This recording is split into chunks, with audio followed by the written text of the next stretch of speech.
2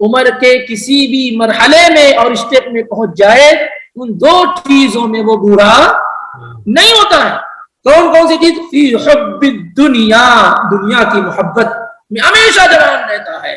دنیا کی محبت میں کیا ہے؟ مال ہے، اولاد ہے، بیوی ہے، وغیرہ وغیرہ، آسائش وغیرہ ہے. اس میں ہمیشہ وہ جوان ہے، ہمیشہ جوان رہتا ہے. کتنا بھی مال ہے، کتنی بھی عمر ہو چکی ہے، مال آ رہا اور آنے دو، ان تمام چیزوں میں وہ جوان رہتا ہے. اور کس میں؟ وطول الامل، اور لمبی زندگی ملے، 90 سال 100 سال میں ہو جائے تو اور ہونا بھی، اور زندگی چاہیے. مرنے کے لیے وہ تیار نہیں ہوتا ہے. یہ بخاری کی روایت ہے. اور اسی طریقے سے مال کے متعلق عبداللہ ابن شخیر کہتے ہیں رضی اللہ تعالیٰ عنہ کہ میں اللہ کے نبی علیہ الصلوۃ والسلام کے پاس آیا، صحیح مسلم کی روایت ہے، تو آپ پڑھ لیتے الہاکم التکاثر، آپ یہ سورہ پڑھ لیتے اور کہتے تھے، اللہ کے نبی صلی اللہ علیہ وسلم کہتے ہیں آدم کی اولاد یہ کہتی ہے کہ مالی مالی، میرا مال میرا مال میرا مال، مال مال مال، اور اس کے مال میں کیا؟ الا ما اکلت فافنیت، مال کیا ہے؟ کھایا اور ختم ہو گیا. اور لبست فابلیت، کپڑا خرید کے پہن لیا، جوتا خرید لیا، گھڑی خرید لی، جو بھی چیز، اور وہ پرانی ہو گئی. او تصدقت فامضیت، یا مال آیا اور صدقہ کر دیا تو کہاں پہنچ گیا؟ وہ بھیج دیا اس نے قیامت کے دن کے لیے. تو مال کیا ہے؟ یا کھا کر کے ہم ختم کر دیتے ہیں. اب آپ ہم لوگ خود دیکھیں نا، اگر 10,000 ریال کماتے ہیں تو کیا کرتے ہیں؟ کھاتے ہیں، کپڑے پہنتے ہیں، موبائل خریدتے ہیں، وغیرہ وغیرہ، ختم کر دیتے ہیں. کمی لوگ ہیں جو آگے کے لیے کچھ رکھتے ہیں، یعنی قیامت کے دن کے لیے کچھ رکھتے ہیں. تو مال مال کرتا رہتا آدمی، لیکن مال کیا ہے؟ مال تو دنیا میں خرچ کر دیتا ہے اور اس کا حساب قیامت کے دن سے دینا ہوگا. ایسے ہی اللہ کے نبی علیہ الصلوۃ والسلام فرماتے ہیں ما اخشى علیکم الفقر، مجھے تم پر اس بات کا ڈر اور خوف نہیں ہے تم غریب اور فقر و فاقہ میں مبتلا ہو جاؤ گے، ولکن اخشى علیکم التکاثر، مجھے ڈر کس بات کا ہے؟ تم کثرت اور کی جنون میں مبتلا ہو جائے گے، اور چاہیے اور ہونا اور زیادہ، اس میں تم مبتلا ہو جائے گا. مجھے ڈر اس بات کا ہے، یہ نہیں کہ تم نیوالوں کے لیے محتاج ہوگے، یہ مجھے ڈر نہیں ہے. ڈر کس بات کا ہے؟ کہ تمہارے پاس خوب آ جائے گا اور چاہیے والی حرص اور لالچ اور طمع ہوگی.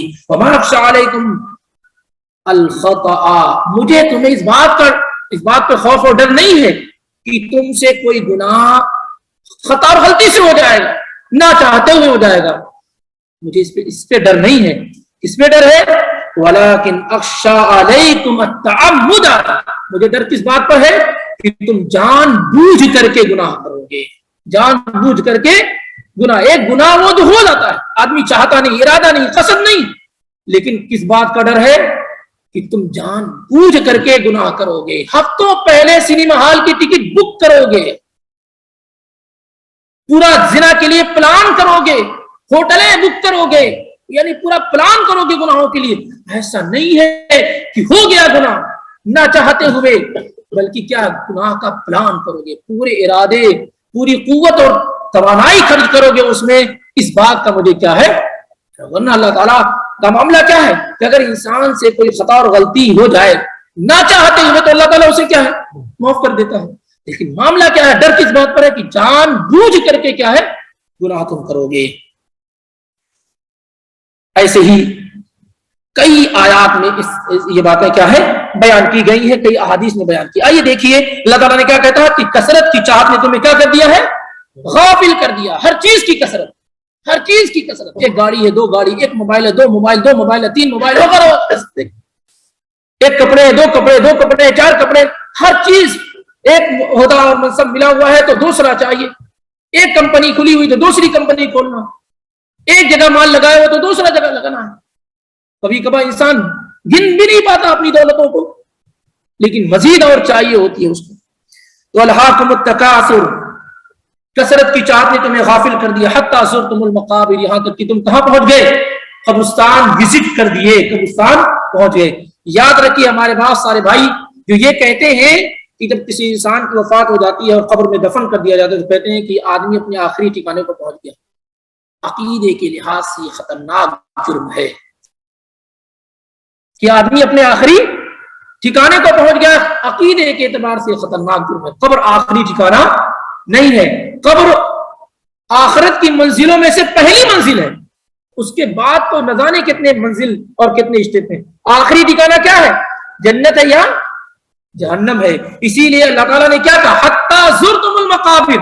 اور آپ تو الحمدللہ سعودی عرب میں رہتے رہتے زیارہ وغیرہ تو جان ہی گئے ہوں گے کہ زیارہ یا زائر وہ ہوتا ہے جو کچھ ٹائم کے لیے آتا ہے اور پھر کیا ہے لوٹ جاتا ہے. اسی لیے عمر بن عبدالعزیز رحمت اللہ علیہ اس آیت سے استدلال کرتے ہوئے کہتے تھے کہ جب یہ آیت پڑھتے تھے استدلال کرتے ہوئے کہتے ما اری المقابر الا زیارتا. میں قبرستان کو صرف زیارت کی جگہ سمجھتا ہوں, وزٹ کی جگہ سمجھتا ہوں. وما للزائر بد ان يرجع الى منزله. اور زائر اور وزٹ کرنے والے کے لیے ضروری ہے کہ وہ اپنے منزل اپنے گھر کی طرف لوٹے. اس سے بھی یہ بات معلوم ہوتی ہے کہ قبرستان جو ہے یہ آخری منزل نہیں, آدمی کا ٹھکانہ نہیں ہے. یہاں بھی انسان ایک لمیٹڈ ٹائم ہی کے لیے رہنے والا ہے. تو حتی زرتم المقابر, یہاں تک کہ تم قبرستان جا پہنچے. کلا سوف تعلمون. کلا یہ حروف رد ہے, ڈاٹ اور ڈپٹ کے لیے, ہرگز نہیں. سوف تعلمون, ان قریب تم کیا ہے جان لو گے.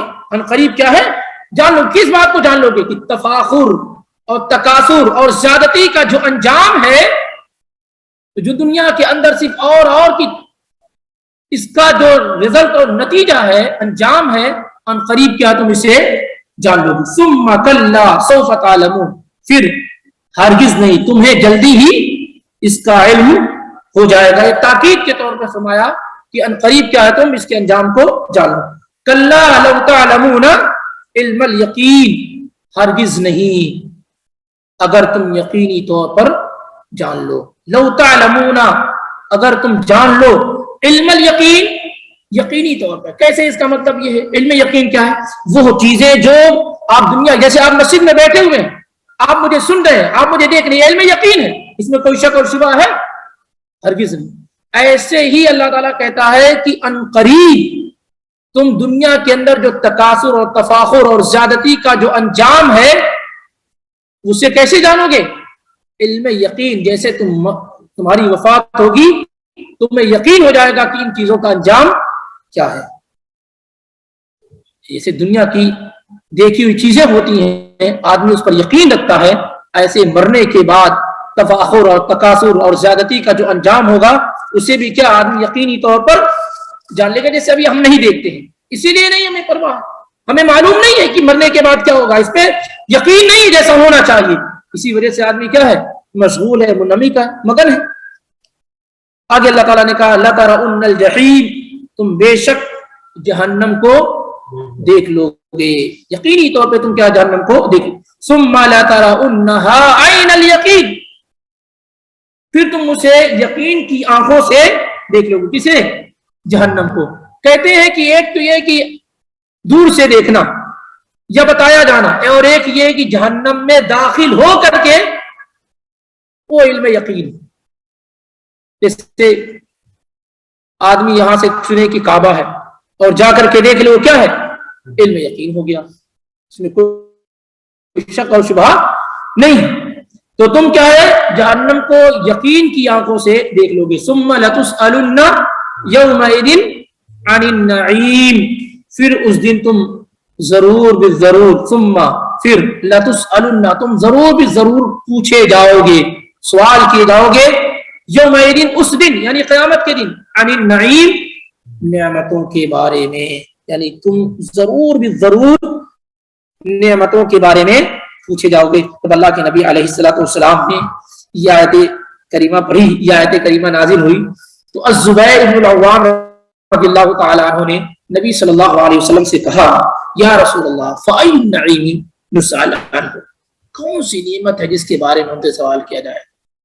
اللہ تعالیٰ کہتا ہے کہ تم ضرور بھی ضرور قیامت کے دن نعمتوں کے بارے میں پوچھے جاؤ گے. کون سی نعمت ہے جس کے بارے میں سوال کیا جائے گا؟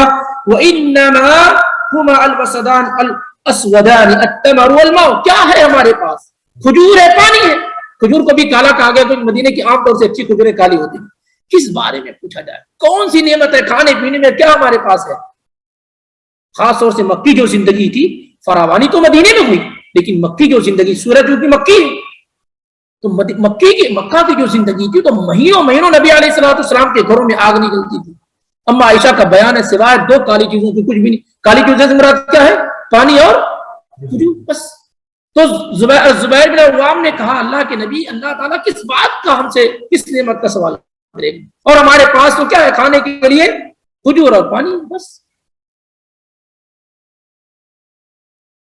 تو اللہ کے نبی صلی اللہ علیہ وسلم نے کہا ہاں اس کے بارے میں بھی کیا ہے سوال کیا جائے گا. کوئی ایسی نعمت نہیں جس کے بارے میں سوال کیا. آنکھ ہے، کان ہے، زبان ہے، ہاتھ ہے، پیر ہے، کپڑے ہیں، بیوی ہے، بچے ہیں، مکان ہے، پیسے ہیں، ہر نعمت کے بارے میں سوال کیا جائے. کوئی ایسی نعمت نہیں جس کے بارے میں سوال نہ کیا جائے. لیکن اہل ایمان کے لیے جو سوال کیا جائے گا اس میں ان کو پریشانی نہ ہوگی، کیونکہ اللہ تعالیٰ کی نعمتوں کا انہوں نے شکر ادا کیا ہوگا، اس کا صحیح استعمال کیا ہوگا. پریشانی ان لوگوں کی ہوگی جنہوں نے اس کا صحیح استعمال نہ کیا ہوگا اور اس کا غلط استعمال کیا ہوگا. اس میں ساری کی ساری، حتیٰ کہ آپ صحت مند ہیں یہ بھی بڑی نعمت ہے، اس کے بارے میں سوال ہوگا ہم نے تمہیں صحت دی، کہاں استعمال؟ لا تزول قدم عبد یوم القیامہ حتی یسأل عن اربع. جوانی کے بارے میں، بڑھاپے کے بارے میں، عمر کے بارے میں، مال کے بارے میں، علم کے بارے میں، ساری چیزوں کے بارے میں کیا ہے سوال ہر حال میں بندے سے کیا جانے والا ہے، اور کوئی بھی اس سے بچ نہیں سکتا. امام مجاہد کہتے ہیں کل شیء من لذت الدنیا، دنیا کی لذت میں سے جتنی بھی چیزیں، ہر چیز کے بارے میں سوال کیا جائے گا. ثم لتسألن یومئذ عن النعیم. تیار رہیے جواب دینے کے لیے، تیار رہیے کیا ہے جواب دینے کے لیے. اور جب تک یہ احساس پیدا نہیں ہوگا نعمتوں کی قدر نہیں ہوگی اور آدمی اس کو ضائع اور برباد کرتا رہے گا. اس لیے یاد رکھیے ہر چیز کے بارے میں، کان، آنکھ، ناک، کان، ہر چیز کے بارے میں سوال کیا جائے گا. جو آج ہم اپنے اوقات کا غلط استعمال کرتے ہیں، آنکھوں کا غلط استعمال کرتے ہیں، کانوں کا غلط استعمال کرتے ہیں، زبان کا غلط استعمال کرتے ہیں، کیسے اللہ تعالیٰ کے ہاں ہم جواب؟ ان السمع والبصر والفؤاد كل اولئک کان عنہ مسئولا. ہر چیز سے سوال کیا جائے گا. اس لیے ثم لتسألن یومئذ عن النعیم. اصل تو یہ پوری سورہ کیا ہے دل کو دہلا دینے والی ہے، دل کو دہلا دینے والی کہ انسان، ہر آدمی اپنے گریبان میں جھانکے تو کیا ہے اسے زیادہ ہی ہونا. جیسے جیسے عمر بھاگتی ہے ہونا تو یہ چاہیے کہ آدمی دنیا سے دور ہو، لیکن دیکھیے عجیب طبیعت ہے انسان کی. کل سے آپ ایک دن اور دنیا کو چھوڑ دیتے ہیں، کل اور چھوڑ دیں گے، لیکن اگر آپ کی طمع اور لالچ اور پلان کو دیکھا جائے تو ہر دن کا پلان آپ کا پچھلے پلانوں سے کیا ہے آگے کا ہوگا. کل یہ تھا کہ ایک کمپنی تو آج دوسری کمپنی، پرسوں تیسری کمپنی.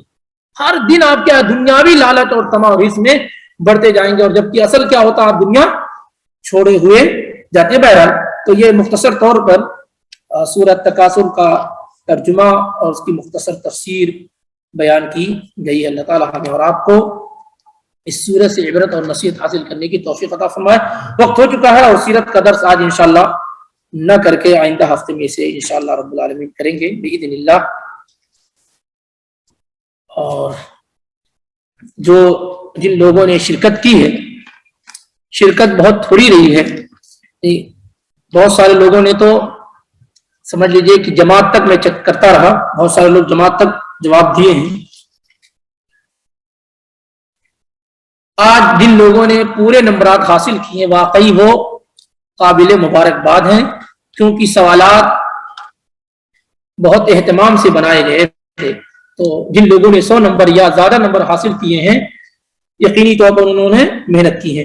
100 نمبر حاصل کرنے والے لوگوں میں 2 نام ہمارے پاس ہیں، ایک عائشہ سلطانہ اور دوسرا محمد ریان. موجود ہیں عائشہ سلطانہ، محمد ریان، کیا موجود ہیں؟ یہ نہیں ہے دونوں میں سے کوئی بھی. اور تیسرا نام جنہوں نے نمبرات حاصل کیے ہیں 95 نمبر وہ زبیر خان ہے. اور چوتھا نام جنہوں نے 95 نمبر حاصل کیے وہ منیر الدین ہے. وہ لوگ آئیں اور اپنا انعام لے کر جائیں. منیر الدین اور زبیر خان یہ 95 نمبر لائے انہوں نے, اور محمد ریان اور عائشہ سلطانہ انہوں نے 100 نمبر حاصل کیے ہیں. مناف قرآنی نے 90 نمبر حاصل کیا, اور اس طریقے سے. لیکن انعام ان 4 لوگوں کے لیے ہے.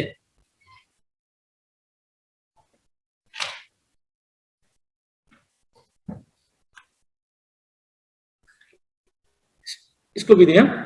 چلیے بچے کے کام سے. اور کوئی ہے؟ منیر الدین, محمد ریان, عائشہ سلطانہ, کوئی نہیں ہے. چلیے میری طرف سے ایک سوال ہے اور جواب میں آپ کو ملیں گے انشاءاللہ رب العالمین قرآن کا تیلگو ترجمہ اور تفسیر. تیلگو ترجمہ اور تفسیر.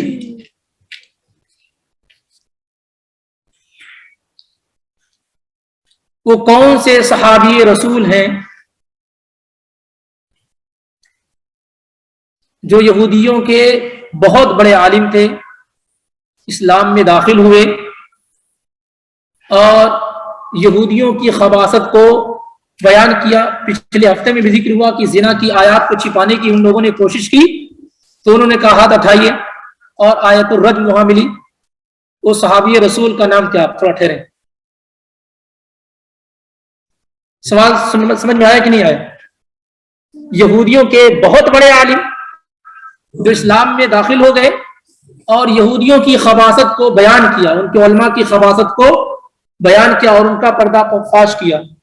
ان کا نام کیا ہے؟ اب بولیں گے؟ بالکل بولیے.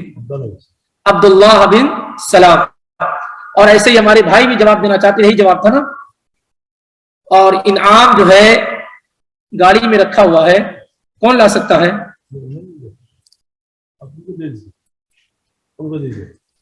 اچھا ٹھیک, جزاک اللہ خیر.